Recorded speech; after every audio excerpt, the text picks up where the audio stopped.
Comment surmonter le blocage en écriture? Hello ma jolie plume, c'est Vanessa et j'espère que tu vas bien aujourd'hui.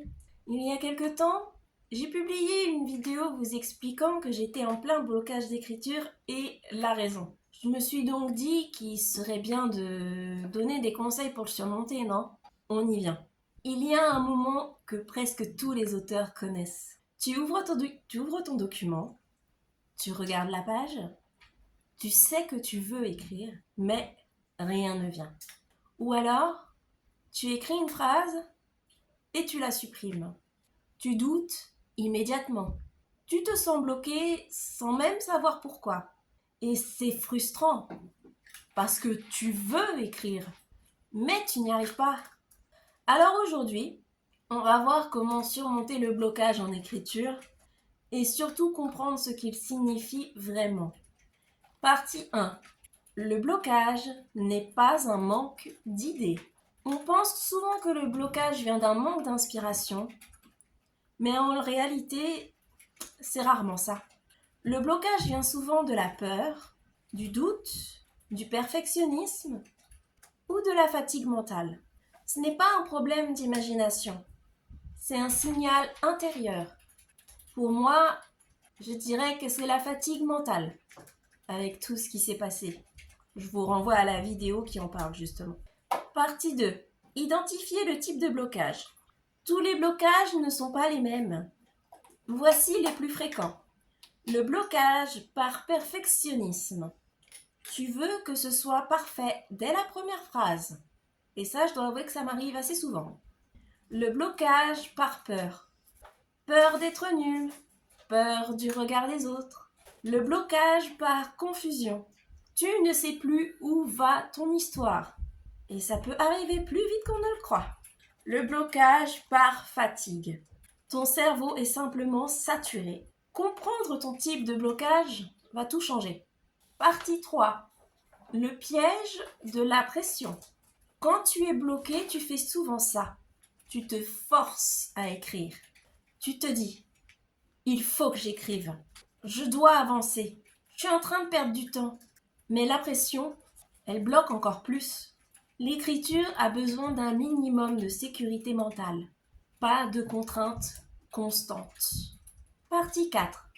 Revenir à quelque chose de simple. Quand tout devient compliqué, simplifie. Au lieu d'écrire une scène parfaite, essaie une phrase imparfaite, une idée brute, un dialogue simple. Le mouvement débloque plus que la réflexion. Si tout ce que je dis t'aide, mets un pouce en l'air, ça soutient la chaîne. Merci à toi. Partie 5. Écrire sans objectif de qualité. C'est une des clés les plus puissantes. Pendant 10 minutes, écris sans chercher à bien faire. Écris mal, vite, sans te corriger. Tu enlèves la pression et souvent, le blocage finit par diminuer. Partie 6. Quand le blocage cache une peur plus profonde. Parfois, le blocage vient d'ailleurs. Peut-être que ton histoire est personnelle, peut-être qu'elle touche quelque chose de sensible, ou peut-être même qu'elle te met face à toi-même. Dans ce cas, le blocage, c'est une protection. Et il faut avancer avec douceur, pas avec force. Partie 7. Accepter les jours sans écriture. Tu n'es pas censé être créatif tous les jours. Il y a des jours plus lents, plus flous, moins productifs. C'est normal. Parfois, ne pas écrire fait aussi partie du processus. Partie 8. Te reconnecter avec ton histoire. Si tu es bloqué, pose-toi ces questions. Pourquoi cette histoire me touche? Pourquoi est-ce que je veux la raconter? Qu'est-ce que ce personnage ressent vraiment? Le blocage disparaît souvent lorsque tu te reconnectes avec l'émotion. Partie 9. Changer d'entrée dans l'écriture. Si une scène te bloque, change d'approche. Écris un dialogue. Écris une lettre du personnage, par exemple. Décris une émotion. Ou saute la scène, tu y reviendras plus tard. Tu n'es pas obligé de suivre un ordre linéaire. Pour terminer, le blocage ne veut absolument pas dire que tu n'es pas fait pour écrire.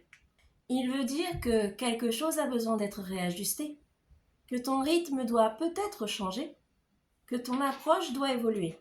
L'écriture, ce n'est pas un flux constant, c'est un mouvement avec des phases.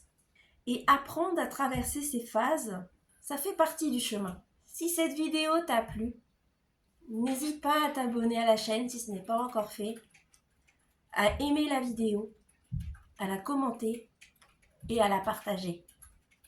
N'oublie pas, écris avec passion et vis avec douceur. Ciao!